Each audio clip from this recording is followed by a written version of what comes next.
ಸಾರಥಿಗಳೇ LDF ಜಿಂದಾಬಾದ್, LDF ಜಿಂದಾಬಾದ್, LDF ಜಿಂದಾಬಾದ್.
Sir, nomination ಆಗಿ ಬಹುಶಃ 5 ದಿನ ಆಗಿದೆ. ಹೇಗಿದೆ ಟ್ರೆಂಡ್?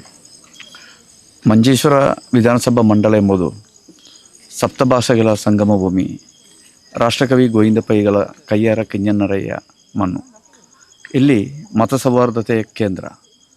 ಈ ಸಲ ಮಂಜೇಶ್ವರ ವಿಧಾನಸಭಾ ಮಂಡಲ ಎಡರಂಗದ ವಿಜಯಕ್ಕಿರುವಂಥ ಅತ್ಯಂತ ಶಕ್ತಿಯುತವಾದಂಥ ಮಂಡಲವಾಗಿ ಮಾರ್ಪಾಡಾಗ್ತಾಯಿದೆ. ಕಾರಣ, ಕಳೆದ 10 ವರ್ಷಗಳ ಕೇರಳದ ಎಡರಂಗದ ಸರ್ಕಾರದ ಚಟುವಟಿಕೆಗಳು, ಕ್ಷೇಮ ಪದ್ಧತಿಗಳು, ಮಂಜೇಶ್ವರ ಮಂಡಲದಲ್ಲಿ ನಡೆಸಿದಂಥ ಅಭಿವೃದ್ಧಿ ಚಟುವಟಿಕೆಗಳು ನಮ್ಮ ವಿಜಯಕ್ಕೆ ಪ್ರಮುಖ ಕಾರಣವಾಗಿದೆ. ಹಲವಾರು ವರ್ಷಗಳಿಂದ ಇಲ್ಲಿ ಮತದ ಹೆಸರಲ್ಲಿ, ಜಾತಿಯ ಹೆಸರಲ್ಲಿ ವಿಜಯ ಆಗುವುದಕ್ಕೆ ಬೇಕಾದಂಥ ಪ್ರಯತ್ನಗಳು ನಡೀತಾ ಇತ್ತು. ಈ ಸಲದ ಚುನಾವಣೆ ಎಂಬುದು ಜಾತಿ ಮತ ಭೇದ ಇಲ್ಲದೆ ಒಂದು ಮತೇತೃತ್ವ ಶಕ್ತಿಯನ್ನು ವಿಜಯಗೊಳಿಸಬೇಕೆಂಬಂಥ ಆಗ್ರಹ ಮಂಜೇಶ್ವರ ಮಂಡಲದ ಜನತೆಯಲ್ಲಿ ಹುಟ್ಟಿಕೊಂಡಿದೆ. ಇಲ್ಲಿ ಕಳೆದ 5 ವರ್ಷದಲ್ಲಿ ಎಡರಂಗ ಸರ್ಕಾರ ನಡೆಸಿದಂಥ ಅತ್ಯಂತ ಅಭಿವೃದ್ಧಿ ಚಟುವಟಿಕೆಗಳು ಅದು ಅದ್ಭುತವಾದಂಥ ಅಭಿವೃದ್ಧಿ ಚಟುವಟಿಕೆಗಳಾಗಿ ಮಾರ್ಪಾಡಾಗಿದೆ. ಮಂಜೇಶ್ವರ ಮಂಡಲದಲ್ಲಿ 2006ರಿಂದ 2011ರವರೆಗೆ CH ಕುಂಜಂಬು MLA ಆದಂಥ ಸಂದರ್ಭದಲ್ಲಿ ಮಂಜೇಶ್ವರ ಮಂಡಲದಲ್ಲಿ ಉಂಟಾದಂಥ ಅಭಿವೃದ್ಧಿ ಚಟುವಟಿಕೆಗಳು ಒಂದು ಅತ್ಯಂತ ಮೈಲುಗಲ್ಲಾಗಿತ್ತು. ಈಗ ಕಳೆದ 10 ವರ್ಷದಲ್ಲಿ 2016ರಿಂದ ಈಗ 26ರವರೆಗೆ ಇರುವಂಥ 10 ವರ್ಷ ಎಡರಂಗ ಸರ್ಕಾರ ಕೇರಳದಲ್ಲಿ ಜಾರಿ ಮಾಡಲ್ಪಟ್ಟಂಥ ವಿದ್ಯಾಭ್ಯಾಸ, ಆರೋಗ್ಯ ಹಾಗೂ ಇನ್ನಿತರ ವಿಭಾಗದಲ್ಲಿ ನಡೆಸಿದಂಥ ಅಭಿವೃದ್ಧಿ ಚಟುವಟಿಕೆಗಳು ಮಂಜೇಶ್ವರ ಮಂಡಲದಲ್ಲಿ ಉಂಟಾಗಿದೆ. ಅದರಲ್ಲಿ ಪ್ರಮುಖವಾಗಿ 2019ರಲ್ಲಿ ಮಂಜೇಶ್ವರ ತಾಲೂಕು ಆಸ್ಪತ್ರೆಗೆ ಬೇಕಾಗಿ ಅಂದಿನ ಹಣಕಾಸು ಮಂತ್ರಿಗಳಾದಂಥ ಡಾಕ್ಟರ್ ಥಾಮಸ್ ಐಸಕ್ 17 ಕೋಟಿ ರೂಪಾಯಿಯನ್ನು ಅಭಿವೃದ್ಧಿಯ ಚಟುವಟಿಕೆಯನ್ನು ಮಾಡಲಿಕ್ಕೆ ಅನುಮೋದಿಸಿದರು. ಆದರೆ 6 ವರ್ಷ ಕಳೆದರೂ ಅದನ್ನು ಪೂರ್ತಿ ಮಾಡುವುದಕ್ಕೆ ಈಗಿನ ಶಾಸಕರಿಗೆ ಸಾಧ್ಯ ಆಗಲಿಲ್ಲ. ಮಂಜೇಶ್ವರ ಮಂಡಲದಲ್ಲಿರುವಂಥ ವಿದ್ಯಾಭ್ಯಾಸ ಸ್ಥಾಪನೆಗಳು, ಅದರಲ್ಲಿ ಅತ್ಯಂತ ಪ್ರಮುಖವಾದುದು ಸರ್ಕಾರಿ ಶಾಲಾ ಕಟ್ಟಡಗಳು, ಅದು ಅದ್ಭುತಕರವಾದ ರೀತಿಯಲ್ಲಿ ಬೆಳವಣಿಗೆ ಹೊಂದಿದಂಥ ಒಂದು ಕಾಲಘಟ್ಟವಾಗಿತ್ತು ಈ 10 ವರ್ಷ. ಮಾತ್ರವಲ್ಲ, ಎಡರಂಗ ಸರ್ಕಾರ ಅಧಿಕಾರಕ್ಕೆ ಬಂದ ನಂತರ ಮಂಜೇಶ್ವರ ಮಂಡಲಕ್ಕೆ ಅನುಮೋದಿಸಿದಂಥ ಹಲವಾರು ವಿದ್ಯಾಭ್ಯಾಸ ಸ್ಥಾಪನೆಗಳಿವೆ. 1980ರಲ್ಲಿ ಡಾಕ್ಟರ್ ಸುಬ್ಬರಾವ್ ಸಚಿವರಾಗಿದ್ದಂಥ ಸಂದರ್ಭದಲ್ಲಿ ಮಂಜೇಶ್ವರ ಮಂಡಲಕ್ಕೆ ಕೊಟ್ಟಂಥ ರಾಷ್ಟ್ರಕವಿ ಗೋವಿಂದ ಪಯ್ಯ ಹೆಸರಲ್ಲಿರುವಂಥ ಕಾಲೇಜ್. ಅದರ ನಂತರ ಬಂದದ್ದು 20 ವರ್ಷ ಕಳೆದ ನಂತರ 2007ರಲ್ಲಿ CH ಕುಂಜಂ MLA ಆದಂಥ ಸಂದರ್ಭದಲ್ಲಿ ಮಂಜೇಶ್ವರ ಮಂಡಲಕ್ಕೆ ಕೊಟ್ಟಂಥ IHRD ಕಾಲೇಜಿ, ಅದೇ ರೀತಿ ಬಾಡೂರು ITI, ಈ ಪ್ರಮುಖವಾದಂಥ ವಿದ್ಯಾಭ್ಯಾಸ ಸ್ಥಾಪನೆಗಳಲ್ಲದೆ ಈ ಸಲ 2021ರಲ್ಲಿ ಅಧಿಕಾರಕ್ಕೆ ಬಂದಂಥ ಎಡಪಕ್ಷ ಸರ್ಕಾರವು CH ಕುಂಜಂ MLA ಆದಂಥ ಕಾಲಘಟ್ಟದಲ್ಲಿ ಮಂಜೇಶ್ವರ ಗೋವಿಂದ ಪೈ ಸ್ಮಾರಕ ಕಾಲೇಜಿಯ 10 ಎಕರೆ ಭೂಮಿಯನ್ನು ಈ ಕಾಲೇಜಿಗೆ ಬೇಕಾಗಿ ಕಣ್ಣೂರು ಯೂನಿವರ್ಸಿಟಿ ಸೆಂಟರಿಗೆ ಬೇಕಾಗಿ ಕೊಟ್ಟಂಥ ಆ ಸ್ಥಳದಲ್ಲಿ ಅಂದಿನ ಉಪ ಕುಲ ಸಚಿವರಾದಂಥ ಡಾಕ್ಟರ್ ಚಂದ್ರಮೋಹನ್ ರಾವ್ 10 ಕೋಟಿ ರೂಪಾಯಿ ಖರ್ಚಿನಲ್ಲಿ ಕಟ್ಟಿಸಿದಂಥ ಕಟ್ಟಡಗಳ ಭಾಗವಾಗಿ ಅಲ್ಲಿಗೆ ಕೇರಳದ CM ಒಂದು ಲಾ ಕಾಲೇಜನ್ನು LLM ಕಾಲೇಜನ್ನು ಅನುಮೋದಿಸಿದರು. ಈ ಸಲ ಅಲ್ಲಿ LLB ಕೋರ್ಸನ್ನು ಪ್ರಾರಂಭಿಸಿದರು. UDFನ ಕಾಲಘಟ್ಟದಲ್ಲಿ ಮಂಜೇಶ್ವರ ಮಂಡಲದಲ್ಲಿ ಒಂದೇ ಒಂದು ಸರ್ಕಾರಿ ಕಾಲೇಜುಗಳಾಗಲಿ ಅಥವಾ ಇನ್ನಿತರ ವಿದ್ಯಾಭ್ಯಾಸ ಸ್ಥಾಪನೆಗಳಾಗಲಿ ಇಲ್ಲಿಗೆ ತರುವುದಕ್ಕೆ ಅವರಿಗೆ ಸಾಧ್ಯವಾಗಲಿಲ್ಲ. ಅದೇ ರೀತಿ ಮಂಜೇಶ್ವರದ ಅತ್ಯಂತ ಪ್ರಮುಖವಾದುದು ಮಂಜೇಶ್ವರ ಹಾರ್ಬರ್. ನಮ್ಮ ಮಂಜೇಶ್ವರ ಮಂಡಲದ ಅತ್ಯಂತ ವಿಸ್ತಾರವಾದಂಥ ಒಂದು ತೀರದೇಶ ಪ್ರದೇಶ ಇರುವುದಾಗಿದೆ ಮಂಜೇಶ್ವರ ಮಂಡಲದಲ್ಲಿ. ಆ ಮಂಜೇಶ್ವರ ಮಂಡಲದಲ್ಲಿ ಇರುವಂಥ ತೀರದೇಶ ಪ್ರದೇಶದ ಮೀನು ಕಾರ್ಮಿಕರಿಗೆ ಬೇಕಾಗಿ ಫಿಶಿಂಗ್ ಹಾರ್ಬರ್ ಎಂಬಂಥ ವಾದ ಹಲವಾರು ವರ್ಷಗಳಿಂದಿತ್ತು. ಆದರೆ CH ಕುಂಜಂ MLA ಆದಂಥ ಕಾಲಘಟ್ಟದಲ್ಲಿ ಆಗಿತ್ತು.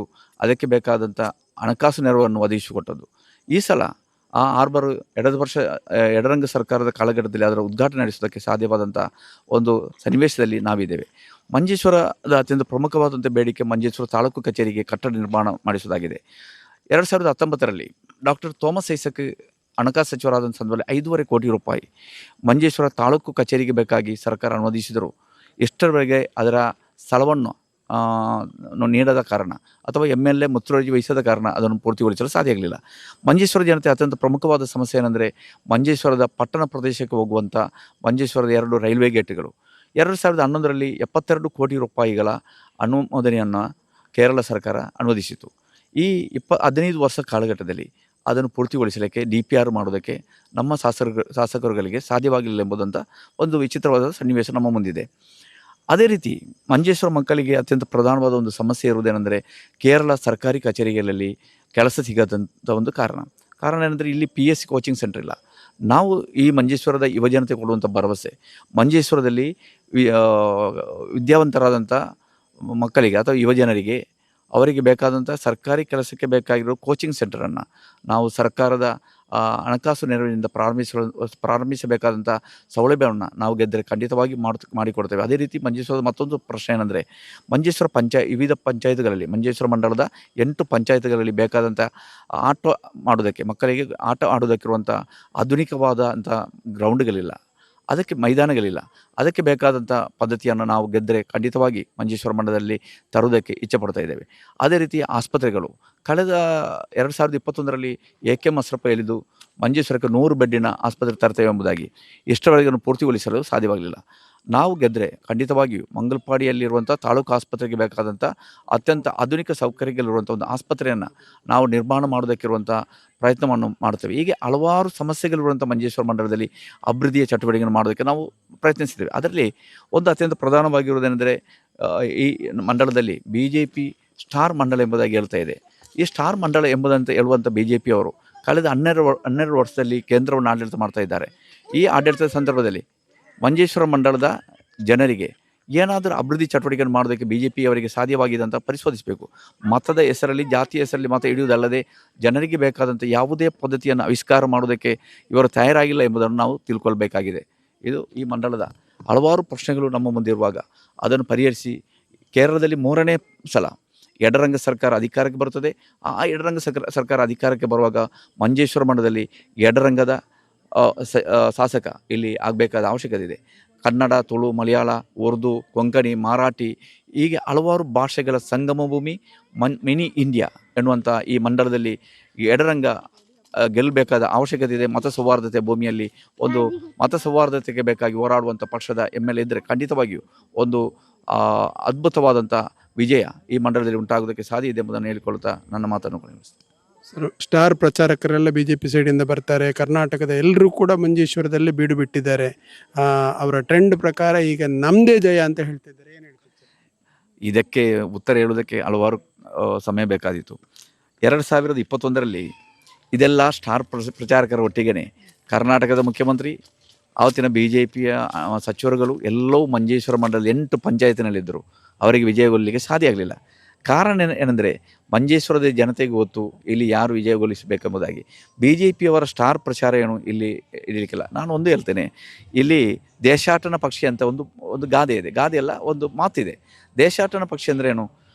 ವರ್ಷಕ್ಕೊಮ್ಮೆ ವಿವಿಧ ರಾಷ್ಟ್ರಗಳಿಂದ ಭಾರತದ ವಿವಿಧ ಭೂಪ್ರದೇಶಕ್ಕೆ ವಲಸೆ ಬಂದು ಮೊಟ್ಟೆ ಇಟ್ಟು ಆ ಮೊಟ್ಟೆ ಮರಿ ಮಾಡಿ ಅದು ತಿರುಗಿ ಮರಿಯನ್ನು ಕರ್ಕೊಂಡು ಹೋಗುವಂಥ ಒಂದು ಪದ್ಧತಿ ಇದೆ. ಸಾಧಾರಣವಾಗಿ ನಮ್ಮ ಊರಲ್ಲಿ ಅಂಥ ಒಂದು ಪ್ರದೇಶ ಕೂಡ ಇದೆ ನಮ್ಮ ಮಂಡಲದಲ್ಲಿ. ಅದೇ ರೀತಿಯ ಒಂದು ದೇಶಾಟನ ಪಕ್ಷಿಯಾಗಿದೆ BJP ಅಭ್ಯರ್ಥಿ. 5 ವರ್ಷಕ್ಕೊಮ್ಮೆ ಇಲ್ಲಿಗೆ ಬರ್ತಾರೆ. 5 ವರ್ಷ ಕಳೆದ ನಂತರ ಇಲ್ಲಿಂದ ಹೋಗ್ತಾರೆ. 5 ವರ್ಷ ಕಳೆದ ನಂತರ ಬರ್ತಾರೆ. ಕಳೆದ 4 ಚುನಾವಣೆಯಲ್ಲಿ ಸ್ಪರ್ಧೆ ಮಾಡಿದ್ದಾರೆ. ನಮಗೊಂದು ಅವರ ಹತ್ರ ಹೇಳಿಕೆ, ಗೋಡೆ ಬರ ಚೇಂಜ್ ಮಾಡಲಿಕ್ಕಿಲ್ಲ. ಯಾಕೆಂದರೆ ಗೋಡೆ ಬರದಲ್ಲಿ ಡೇಟ್ ಹಾಕೋದಿಲ್ಲ ಚುನಾವಣೆಗೆ, ಯಾವ ಇಸವಿಯಲ್ಲಿ ಚುನಾವಣೆ ನಡೀತದೆ. ಆ ಗೋಡೆ ಬರುವಾಗ K. ಸುರೇಂದ್ರನ್ ಅಂತ ಹೇಳ್ತಾರೆ. ತಾವರೆ ಅಂತ ಹೇಳ್ತಾರೆ. ಅದೇ ಗೋಡೆ ಬರ ಕಳೆದ 20 ವರ್ಷದಲ್ಲಿ ಇಲ್ಲಿ ಮಂಜೇಶ್ವರ ಮಂಡಲದಿದೆ. ಒಂದು ಗೋಡೆ ಬರಕ್ಕೆ ಮಾತ್ರವೇ BJP ಸೀಮಿತವಾಗಿರುತ್ತದೆ ಅಲ್ಲದೆ ಇಲ್ಲಿ ವಿಜಯಗೊಳಿಸಲಿಕ್ಕೆ ಯಾವುದೇ ಸ್ಟಾರ್ ಪ್ರಚಾರಕರು ಬಂದು ನಡೆಯುವುದಿಲ್ಲ. ಮತ್ತೊಂದು ಕಾರ್ಯ ಏನೆಂದರೆ ಇಲ್ಲಿ ಈ ಚುನಾವಣೆಯ ಭಾಗವಾಗಿ 2 ತಿಂಗಳಿಂದ ಬೇಕಾದಷ್ಟು ಹಣ ಖರ್ಚು ಮಾಡ್ತಾ ಇದ್ದಾರೆ.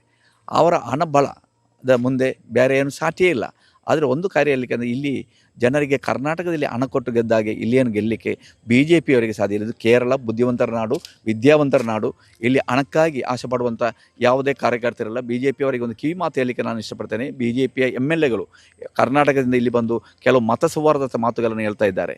ಅವರ ಹತ್ರ ಹೇಳಲಿಕ್ಕಿರೋದು ಇಷ್ಟೇ, ನೀವು ಪ್ರಥಮವಾಗಿ ಮಾಡಬೇಕಾದದ್ದು ಮಂಗಳೂರಿನ MLAಗಳು ಇಲ್ಲಿ ಬಂದು ಹೇಳುವುದು ಮುಸ್ಲಿಮರ ಬಗ್ಗೆ ಭಯಂಕರ ಕನಿಕರ ಈಗ ಉಂಟಾಗಿದೆ ಅವರಿಗೆ. ಅದೇ ರೀತಿ ಕ್ರಿಶ್ಚಿಯನ್ನರ ಬಗ್ಗೆ ತುಂಬ ಕನಿಕರ ಉಂಟಾಗ್ತಾ ಇದೆ.